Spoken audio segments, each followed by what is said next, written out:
अकोला महानगरपालिकेत दलित वस्ती सुधार योजनेच्या निधीच्या मुद्द्यावरून मोठा राजकीय गदारोळ निर्माण झाला। स्थायी समितीची बैठक सुरू असताना नगरसेविका पती आणि आरपीआयचे पदाधिकारी गजानन कांबळे यांनी सभागृहात प्रवेश करून दलित वस्ती सुधार योजनेच्या निधीबाबत चर्चा करण्याची मागणी केली। यावेळी स्थायी समितीचे सभापती विजय अग्रवाल आणि गजानन कांबळे यांच्यात जोरदार शाब्दिक चकमक उडाली। अकोला महानगरपालिकेतील या हाय व्होल्टेज ड्रामाची सध्या जोरदार चर्चा रंगली आहे। पाहुयात नेमकं काय घडलं।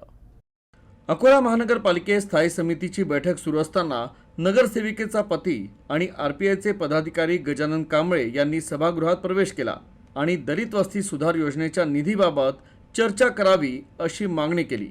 मात्र ऐन बैठकीदरम्यान व्यत्यय आल्यानं स्थायी समिती सभापती विजय अग्रवाल काहीसे नाराज झाले आणि त्यांनी तीव्र शब्दात नाराजी व्यक्त केली।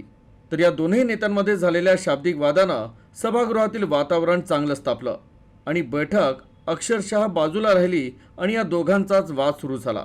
जैसा अभी नदी में पूर आएगा, पानी बढ़ेगा, उसके लिए कोई यंत्रणा है क्या हमारे पास में? कहीं आग लग गई, उसके लिए आज मीटिंग रखी ना। तो मैं मेरा भी बता रहा है, तो अपने अधिकारी को 2-2 महीने यहाँ पे काम देने को हो जाते। 100 रुपए की आइटम लाने को ये 10 बार सोचते। अभी निविदा निकाल रहा है, टेंडर बना रहा है।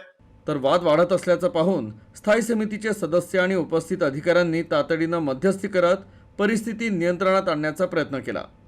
अखेर गजानन कांबळे यांना सभागृहाबाहेर नेण्यात आल्यानंतर हा वाद निवळला। त्यानंतर सभापतींनी सुरक्षा व्यवस्थेवर नाराजी व्यक्त करत 2 सुरक्षा रक्षकांना निलंबित करण्याचे आदेश दिले।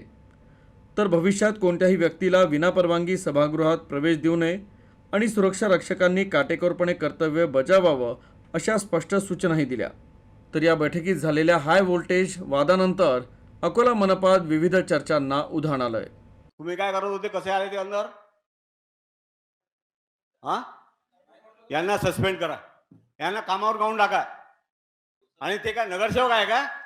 आणि तुम्ही कशाला कपडे घातले, ते कशाला ड्युटी करता?